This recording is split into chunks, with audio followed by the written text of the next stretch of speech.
Thank you all for being here. My name is Kim Prado, and I run client banking and digital technology across capital markets at RBC. What does this mean?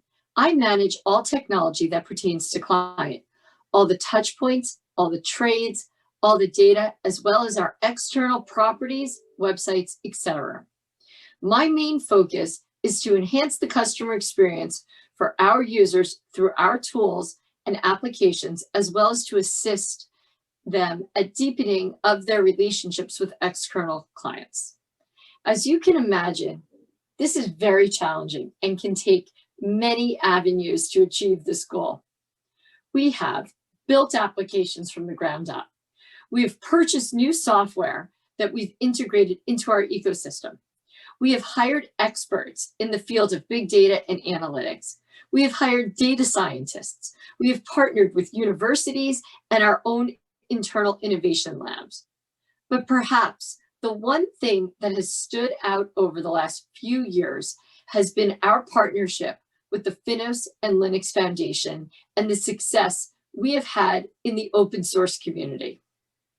So I am here today to talk to you about our journey, the challenges we faced, how we overcame those challenges, our focus on the customer experience, and how we have benefited from our partnership with the open source community. So I always like to start with our strategy, which is 1, 2, 3. First, we go and we collect all the data. We bring it all together. The trades, the mistrades, the CRM information, the structured information, the unstructured data. You name the data set, the first thing we do is bring that data together. Then we layer intelligence on top. What does that mean? Well, Alexa, who covers PIMCO? That's what I mean. We want to take the data and make it smart, right? Serve up those customized experiences, but in a way that is so seamless to our user, hence number 3, the client experience.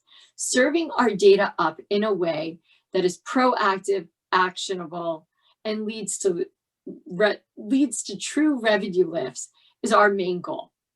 So how do we do this? Well, let me take you back in time. As you can see, we're having a vintage user experience right now. So this is our application called Salesbook that we started years ago and built it out in WPF. But what this did was lay the foundation for us to collect the data, the e-commerce, all the electronic trades, all the inquiries, all the executed trades, the missed trades, all the holdings, all the market data, all the pricing, you name the data set.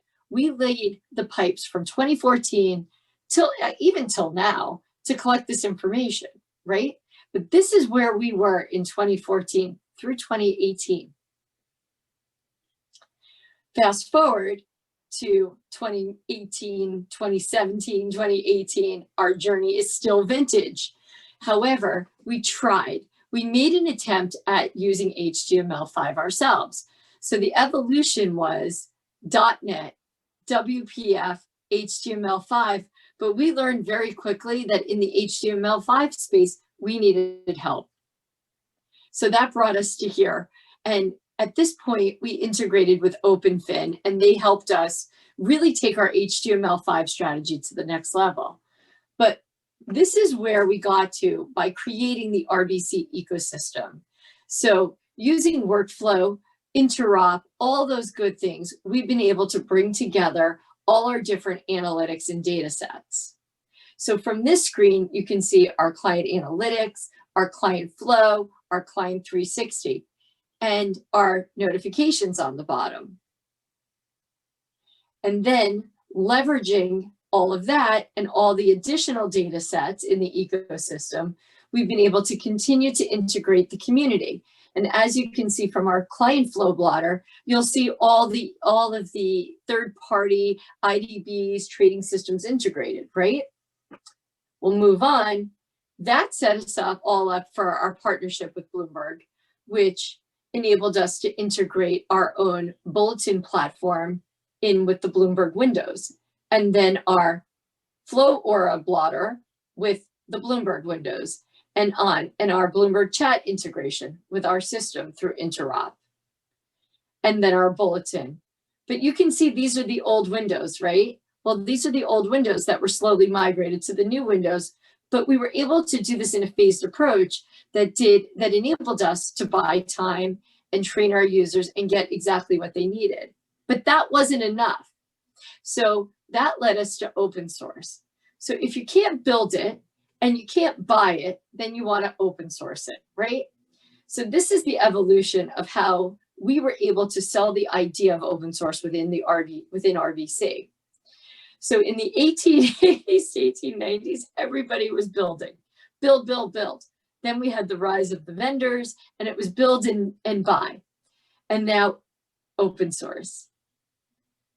So the Finos organization has led us to the point where we've been able to integrate with many of the projects that are going on. Specifically, I'm going to speak to Perspective, which was originally contributed by JP Morgan. And if you go to finos.org, GitHub/Finos/ you can see the Perspective libraries are there.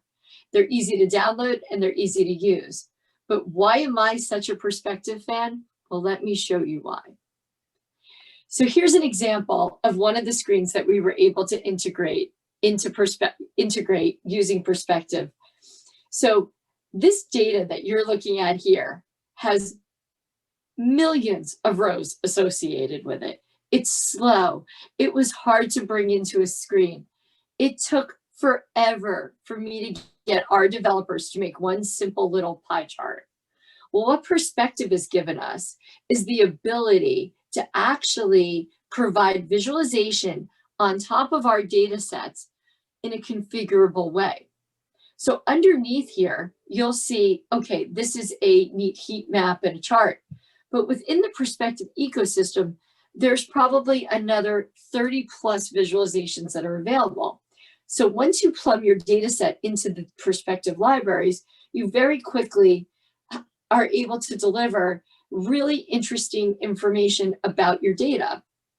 So for example, here in our higher spend, again, this is all dummy data, you can quickly see how much we're spending with that company, right? And across what lines of business and what sectors, et cetera. But the key here is nobody had to code.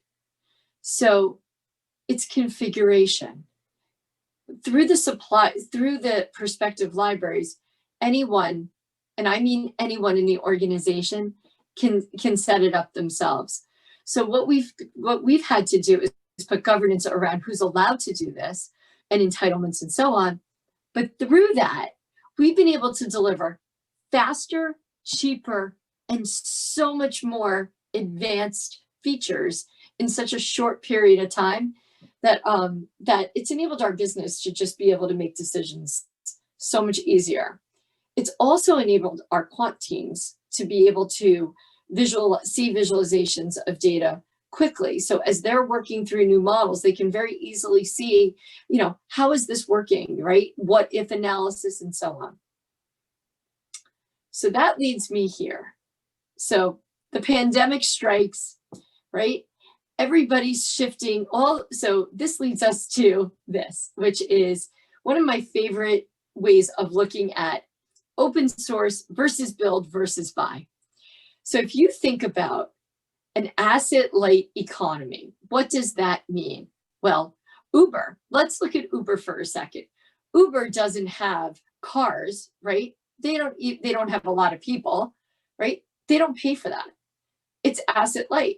They have third-party people who drive their own car to deliver people where they want to go. Same with DoorDash, Uber Eats, etc. It's an asset-light economy. And I like to think of open source in the same way. It's asset-light. I don't have to go hire developers to build visualizations. I can leverage the open source community for that feature. I don't have to go hire developers to build Interop. I can leverage the open source community for that.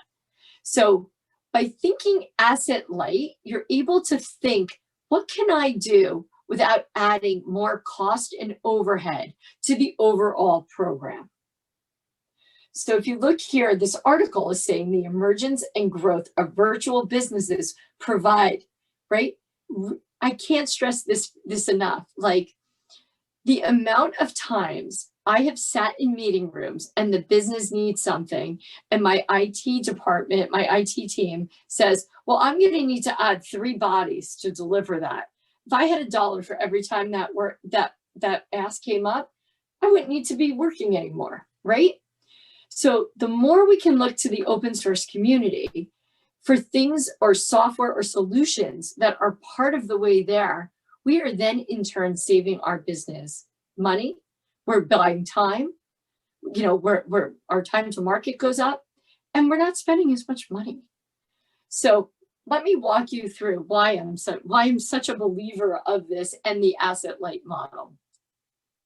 Again, just focusing on perspective, which again, I just want to repeat, was originally contributed by JP Morgan. So thank you, JP Morgan, for doing this.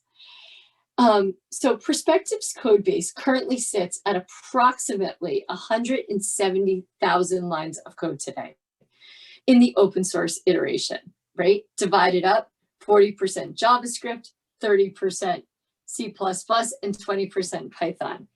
30,000 lines of this was developed internally as proprietary software before open sourcing. So over its lifetime as open source, the code base has seen well over 1 million lines of code committed or altered. That is the poster child for open source, right? That is why I am such a fan. That's just one example. 4,191 commits to the open source repo, with 500 coming in outside of JP Morgan Chase. Come on, that in itself is just mind-blowing, right?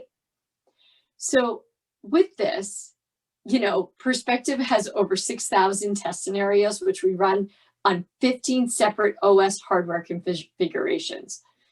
So, I mean, why not try it, right? What's your downside? And so what we've been able to see at RBC is time savings, headcount savings, cost savings, but really, really the biggest one is the reputational savings. We are using software that right out of the gate is adopted and really, really appreciated and has taken our business to another level, right? Because they are not the first ones to use it. They don't have to live through the fact that we delivered something, and the QA, we missed that, we'll come back, right?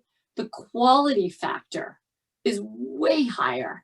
In fact, by doing this, it has raised the bar on my development team so high that they're looking to use as much open source as possible across now. So where are we heading with all of this, right? So we are building out our next generation of tooling, again, using Perspective, using open source, and using, the concept of searching across the data set called the Cortex.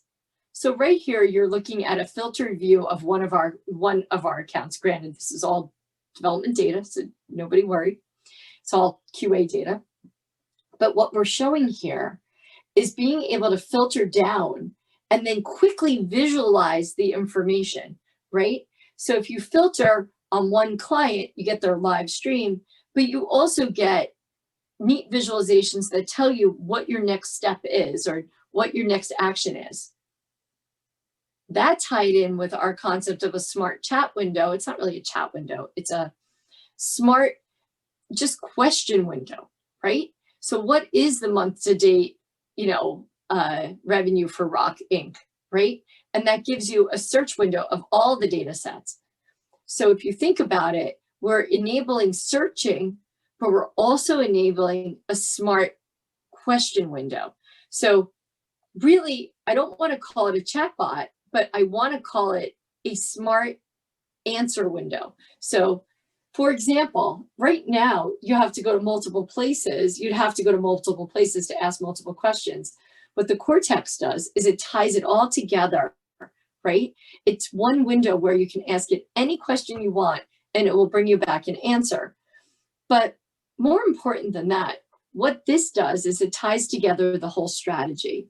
It's showing, it exposes all the data we collected in one, it exposes all the analytics we're putting in two, and then it's serving it up in a customized client experience for our end users. Thank you all for taking the time to attend my presentation, and I hope you have a great day.